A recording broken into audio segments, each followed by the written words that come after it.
बहनों के चैनल पे अपने सभी को फैमिली बहनों के चैनल पे आप लोग स्वागत करते हैं। खुशबू रानी के साथ बहुत प्यारा सा डांस नाच अगर आप सबको अच्छा लगे तो कमेंट करके जरूर जाइएगा।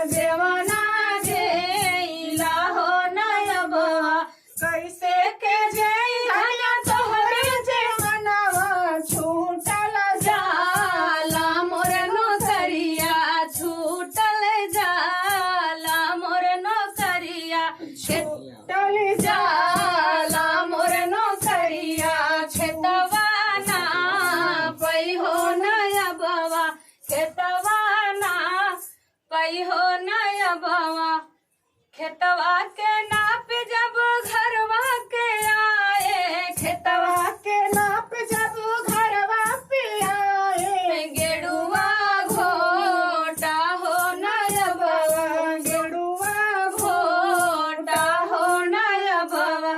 कैसे के घोटी धना तोहरा गेड़ुआ, कैसे के घोटी धना तोहरा गेड़ुआ, छूटल छूटल जाला मोर नौकरिया, खेतवा ना पई हो नयबवा, खेतवा ना पई हो नयबवा, खेतवा के नाप जब दुआरवा पे आई, खेतवा के नाप जब दुआरवा के आई, से जिया सूता हो बलम्मा, से जिया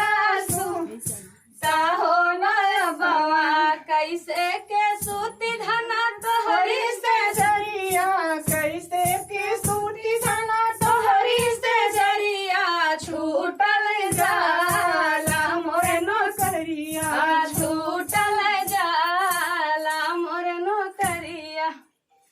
अरे थकाई लगता